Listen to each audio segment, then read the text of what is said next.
Assalamualaikum warahmatullahi wabarakatuh.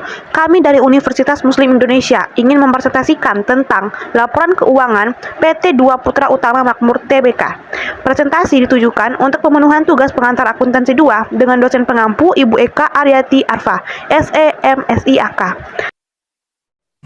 Baiklah, masuk ke profil perusahaan PT Dua Putra Utama Makmur Tbk. PT Dua Putra Utama Makmur Tbk atau disingkat DPUM merupakan perusahaan yang berbasis di Indonesia yang utamanya bergerak dalam industri perikanan, pengolahan hasil laut, dan penyimpanan pupuk. Beberapa produknya termasuk ikan bawal hitam, ikan bawal putih, ikan kakap merah, ikan soenggi ungu, baik kerok kuning, ikan makarel tuna skipjack, udang, cumi-cumi, bayi gurita, dan ikan sotong. Pabrik pengolahannya berada di Pati, Indonesia. Diaudit oleh DRS Emanuel, Handoyo Pranajaya, CACPA pada tanggal 28 Mei 2020. Terdapat 4 elemen dari laporan keuangan PT Dua Putra Utama, yaitu yang pertama, laporan posisi keuangan. Laporan posisi keuangan merupakan sebuah laporan keuangan yang memuat kondisi harta, kewajiban, serta modal dalam kurun waktu tertentu. Yang kedua, laporan laba rugi. Laporan laba rugi adalah laporan keuangan suatu perusahaan yang mengukur keuntungan atau kerugian suatu perusahaan dalam periode waktu tertentu. Yang ketiga, laporan perubahan ekuitas. Laporan perubahan ekuitas adalah laporan yang menyajikan perubahan ekuitas selama satu periode akuntansi. Yang keempat, laporan arus kas. Laporan arus kas adalah laporan yang memperlihatkan secara rinci arus kas penerimaan dan pengeluaran arus kas dari suatu usaha atau bisnis. Baiklah, masuk ke laporan posisi keuangan.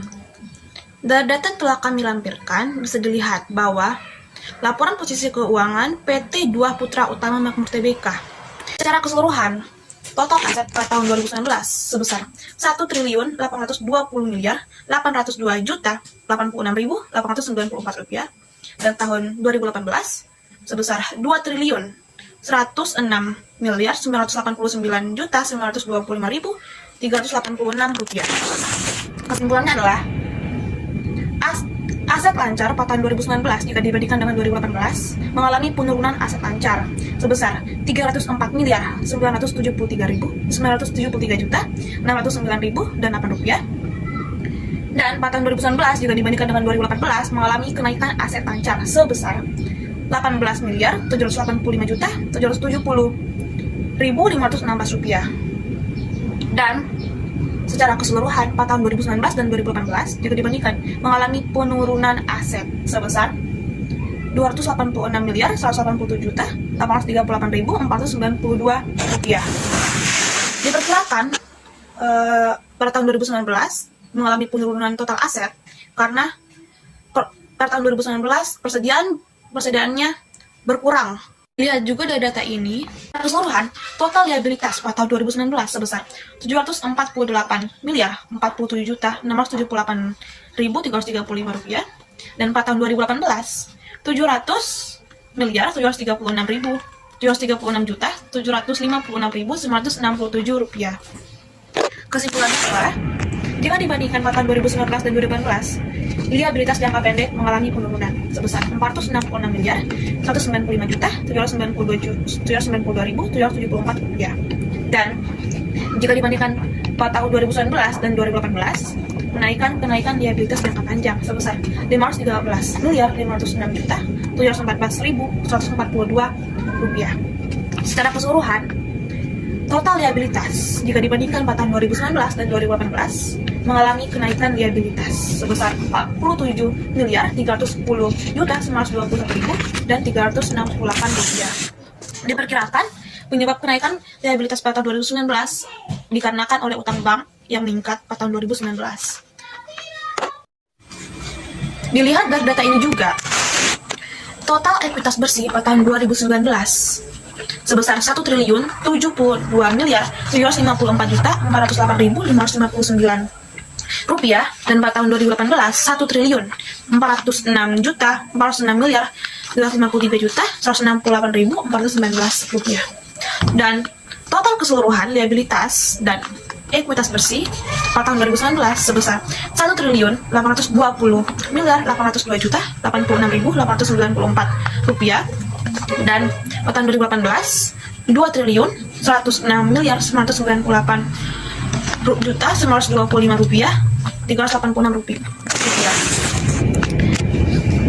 Kesimpulannya, jika dibandingkan tahun 2019 dan 2008 dengan 2018 mengalami penurunan ekuitas bersih sebesar 333 miliar 498 juta 799.860 rupiah. Dan secara keseluruhan, jika dibandingkan 2019 dengan 2018 terjadi penurunan total liabilitas dan ekuitas bersih sebesar 286 miliar 187 juta 838.490 rupiah. Disebabkan penurunan total liabilitas dan ekuitas bersih disebabkan oleh saldo laba yang belum ditentukan penggunaannya. Sekian, terima kasih.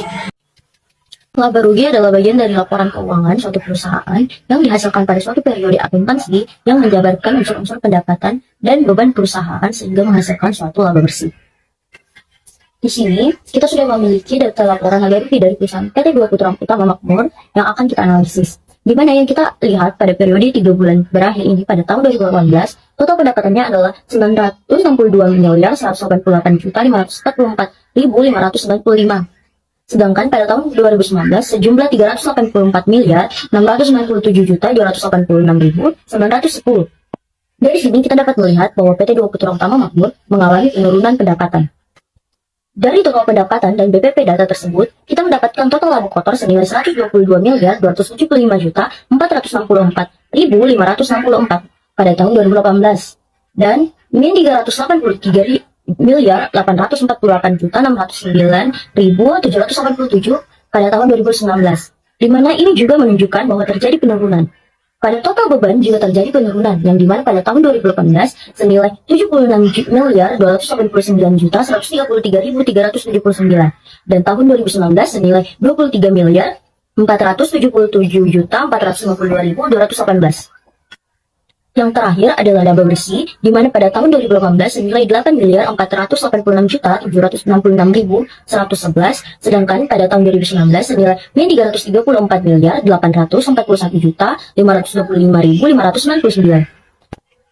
Jadi, dapat kita simpulkan berdasarkan laporan laba rugi di atas bahwa PT Dua Putra Utama Makmur mengalami penurunan pada periode 2018-2019. Sekian, terima kasih. Ya, saldo 31 Desember 2018 adalah dalam modal saham ditempatkan di depositor penuh 417 miliar 500 juta, pada tambahan modal store 711 miliar 753 juta 580.235, dan pada saham treasury seperti tadi kurang 8 miliar 368 juta, pada telah ditentukan penggunaannya 6 miliar, belum ditentukan penggunaannya 278 miliar 649 juta 593.854, dan pada penghasilan komprehensif lain terdapat 717.994.330, dan jumlah ekuitas 1.406 miliar 253 juta 168.419 rupiah. Kemudian sehingga saldo pada 31 Desember 2019 yaitu modal saham ditempatkan dan disetor penuh 417 miliar 500 juta 711 miliar 753 juta 580.235, saham teras 8 miliar 368 juta, telah ditentukan penggunaannya 6 miliar, belum ditentukan penggunaannya sejumlah 56 miliar 191 juta 931.745, penghasilan komprehensif lain sejumlah 2 miliar 60 juta 750.069, jumlah ekuitas 1.072 miliar 754 juta 408.559. Pada laporan arus kas PT Dua Putra Utama Makmur, disinilah kita dapat melihat aliran arus kas masuk dan keluarnya suatu perusahaan. Di periode 3 bulan berakhir ini, kita dapat melihat di antara 2018 dan 2019. Namun, transaksi pengeluaran terjadi tidak sebanyak di tahun 2019. Jadi dapat disimpulkan, terjadi penurunan pada penerimaan kas, namun tidak terjadi peningkatan pada pengeluaran kas. Dan terakhir, di tahun 2018, di akhir periode, total jumlahnya adalah 87 triliun 235 miliar 441 juta 950 ribu. Sedangkan di tahun 2019, total keseluruhan ialah 1 triliun 35 miliar 983 juta 154 ribu. Maka dapat kita simpulkan terjadi penurunan di antara 2018 dengan 2019. Secara keseluruhan, laporan keuangan PT Dua Putra Utama Makmur bernilai positif. Sekian presentasi dari kelompok 3. Terima kasih buat Ibu Eka Aryati Arfa SE MSI AK sebagai dosen pembimbing kami. Wabillahi taufiq wal hidayah. Wassalamualaikum warahmatullahi wabarakatuh.